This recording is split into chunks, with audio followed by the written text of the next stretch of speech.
su stopu poreza na nekretnine u skladu sa zakonskim izmjenama koje su na snazi od početka godine. Novost je da će se porez na nekretnine u kojima nitko ne stanuje morati plaćati u svim naseljima. Jedinice lokalne samouprave mogle su odrediti iznos poreza od 60 centi do 8 eura po četvornom metru.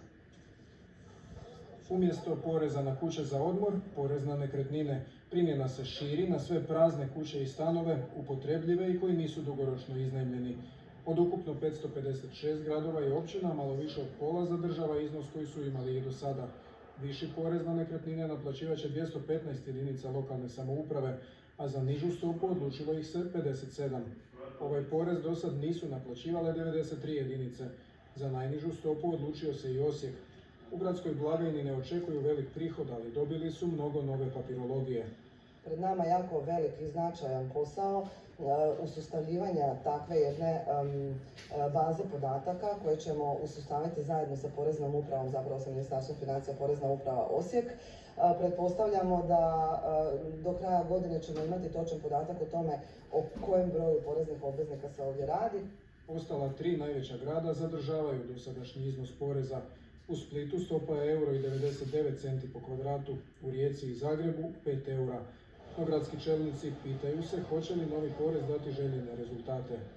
Vidjet ćemo da li će ovaj porez nekretnine koji je vlada predložila, Sabor izglasao, da li će imati taj efekt. U svakom slučaju nije dobro da imamo u Zagrebu preko 50.000 praznih stanova koji se ne koriste niti za dugoročni najam, što ja potičem prije svega, niti za kratkoročni najam, čak niti za turistički najam. To jednostavno nije normalno. Grad Varaždin problem nedostatka stanova rješava gradnjom po modelu poticane stanogradnje. Ovakav porez na nekretnine, smatra gradonačelnik, nije najbolje rješenje pa je uveo najniži mogući iznos. Ne želimo naše građane dodatno opterećivati. Ako pogledate ove zgrade kraj nas, znači oni moraju plaćati za istu nekretninu, spomeničku rentu, moraju plaćati komunalni doprinos, vodni doprinos, kad nešto prodaju, plaćaju porez na promet nekretnina i sad se još uveo porez na nekretnine. Moje mišljenje je da treba postojati jedan jedinstveni porez i da se to može riješiti na drugačiji način. Za maksimalnih 8 eura po kvadratu odlučilo se samo 8 gradova i općina. Redom su to turistička središta, pa porezno opterećenje većinom pada na strane vlasnike vikendica i apartmana. Najniža zakonom određena stopa poreza na nekretnine, 60 centi po kvadratu, naplaćivat će se u 118 mjesta. Među njima je Zadar, čije gradsko vijeće nije prihvatilo gradonačelnikov prijedlog da se zadrži €1,99 po četvornom metru. Jako je teško očekivati ikakve mjere koje će proizvesti tako mali iznos. Znači recimo za stan od 70 m2 godišnje će se plaćati 42 eura poreza na nekretnine, što smatram da neće proizvesti nikakav efekt, odnosno da se niko od tih ljudi koji iznajmljuje periodičnih neće odlučiti za cjelogodišnji zakup. Na učinak novog poreza treba će pričekati barem do kraja godine. Građani do kraja ožujka stignu Poreznoj upravi prijaviti činjenice koje mogu utjecati na oporezivanje ili na oslobađanje od plaćanja poreza na nekretnine. A o tome razgovaramo u nastavku Dnevnika. Mladene, izvolite. Hvala ti, Marta. S nama je Tereza Rogić-Lugarić, državna tajnica u Ministarstvu financija. Dobro večer, dobrodošli u Dnevnik. Hvala, dobro večer. Jedinice lokalne samouprave donijeli su svoje odluke, vidjeli smo otprilike 40% njih je odlučilo povećati porezno opterećenje po pitanju nekretnina. Je li to otprilike u granicama onoga što ste očekivali? Pa je, da, evo 284 je zadržalo dosadašnju razinu poreznog opterećenja, kao što ste lijepo rekli, nešto više od 200 je povećalo razinu opterećenja, međutim i dalje se ta razina poreznog opterećenja kreće između 0,60 centi i 2 eura, dakle u nekoj razini prosječnog poreznog opterećenja. Istovremeno je veliki broj jedinica lokalne samouprave se odlučilo za snižavanje gornje granice stope poreza na dohodak, što je također bila jedna od mjera u okviru ove porezne reforme. Dakle, očito su se odlučile na rasterećenje rada i na prebacivanje poreznog tereta na nekretnine, što doista je bio jedan od čedesnih učinaka ove reforme. Idemo sad na ove praktične stvari. 31.3. ključni datum. Vama je nekakav glavni orijentir plaćanje komunalne naknade. Oni koji plaćaju komunalnu naknadu, trebaju li oni išta učiniti do 31. ožujka? Dakle, ne trebaju. Bitno je naglasiti da će se porezna uprava povezati sa bazom komunalne naknade. Dakle, komunalna naknada je javno davanje koje se ubire prema Zakonu o komunalnom gospodarstvu i svi oni koji plaćaju komunalnu naknadu za svoje stambene prostore ne moraju ništa prijavljivati. Isto tako, važno je naglasiti građanima, svi oni koji imaju do sada uredno prijavljene ugovore o dugoročnom najmu, budući da je dugoročni najam izuzet od oporezivanja, također ne moraju ništa prijavljivati. Dakle, samo oni građani koji imaju novo sklopljene ugovore o dugoročnom najmu ili oni građani koji smatraju da zbog starosti, trošnosti, nemogućnosti uporabe nekretnine, dakle nekretnine koja nije pogodna za stanovanje, samo oni građani koji smatraju da bi trebali biti oslobođeni od tog poreza, samo se oni trebaju javiti poreznim tijelima. Mi smo na našim stranicama predvidjeli i obrazac kako bismo građanima olakšali prijavu oslobođenja od poreza, također tamo se nalazi i vodič za građane, pa sve građani koji imaju neke nedoumice mogu na neka svoja pitanja pronaći odgovore u vodiču. Tko će odlučivati o tom zahtjevu ako netko smatra da bi trebao biti izuzet od tog poreza?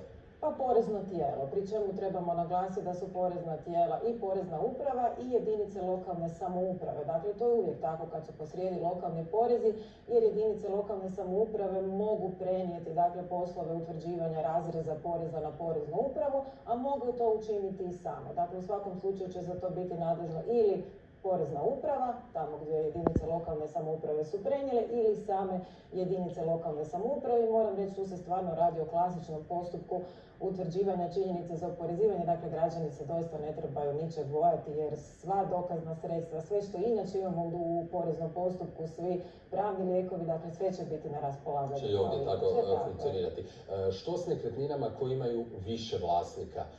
Je li svejedno tko će primjerice dati takav zahtjev, je li moraju svi, kako će to? Ma je, mi ćemo tu ići u dobu kako bismo, ponavljam, olakšali građanima. Dovoljno će biti da jedna osoba podnese zahtjev za oslobođenjem od poreza na nekretnine i mi ćemo po takvim zahtjevima uredno raditi. Važno pitanje, pogotovo za one koji se bave iznajmljivanjem u turizmu. Daću primjer, živite u nekretnini od 100 kvadrata, a iznajmljujete samo 50 kvadrata i imate prijavu na toj lokaciji. Plaćate li vi porez na nekretnine ili ne? Ne. Ovdje u vašem pitanju se očito radi o statusu domaćina. Dakle, svi oni domaćini, naglašavam, koji žive na adresi na kojoj iznajmljuju, svi će oni biti oslobođeni od poreza na nekretnine, pri čemu se jasno status domaćina veže na propise u ugostiteljskoj djelatnosti i za to će biti nadležno Ministarstvo turizma. Dakle, oni će morati regulirati svoj status u skladu sa propisima u ugostiteljskoj djelatnosti, međutim, ako imaju status domaćina, dakle žive na adresi na kojoj iznajmljuju, oni će biti oslobođeni od poreza na nekretnine. Možda je već rečeno dosta puta u javnosti, međutim, tko su ključni akteri koji će biti izuzeti od samog poreza? To možda nije nikad dovoljno puta spomenuti na odmet. Je istina, dakle ponovno naglašavamo, premda je cilj ovog poreza oporezivanje stambenih nekretnina, dakle sve one nekretnine koje služe za stalno stanovanje će biti oslobođene od plaćanja poreza na nekretnine, s tim da je sa stalnim stanovanjem izjednačen i dugoročni najam, dakle to je onaj najam koji traje najmanje 10 mjeseci. Dakle, ponavljamo, sve nekretnine u kojima se stalno stanuje, sve one će biti izuzete od poreza na nekretnine. Ovdje se znači cilja na one stambene nekretnine koje zapravo ne služe svoje svrsi, ne služe primarno stanovanju. Pribojavate li se da će tu možda biti i određenih zloporaba, možda nekih fiktivnih ugovora? Ima li zapravo država i lokalna samouprava, naravno, dovoljno alata da to sve kontrolira? Pa ne možemo isključiti zlouporabu, međutim moram reći da građani stvarno zovu, jako se brinu, puno nas pitaju, dakle svi očito žele što urednije platiti porez, dakle svi nekako se baš trude, pitaju što treba učiniti. Tako da ne možemo naravno nikad potpuno isključiti, ali da, imamo alate, porezna uprava dakle raspolaže cijelim nizom podataka, bazama podataka, mi imamo vrlo dobro uhodan mehanizam razmjene podataka, dakle i sa drugim tijelima i sa međunarodnim tijelima, tako da digitalizacija rada porezne uprave u tom smislu ide na ruku i ne mogu sad baš otkriti sve naše alate, ali evo, Ali imate ih dovoljno. Imamo ih dovoljno. Još da prokomentiramo, znamo da je po pitanju uplatnica bilo nekih odgoda upravo zbog uvođenja zakona. Kad dolaze te prve uplatnice i što primjerice ako se netko ne slaže sa onime što mu je odrezano u smislu poreznog nameta, što on treba raditi?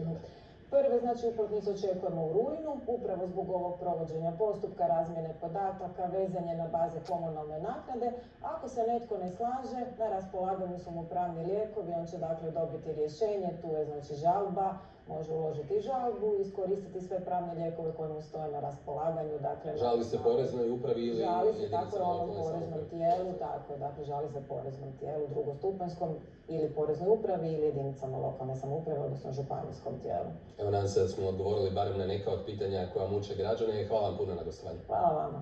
Marta, izvoli.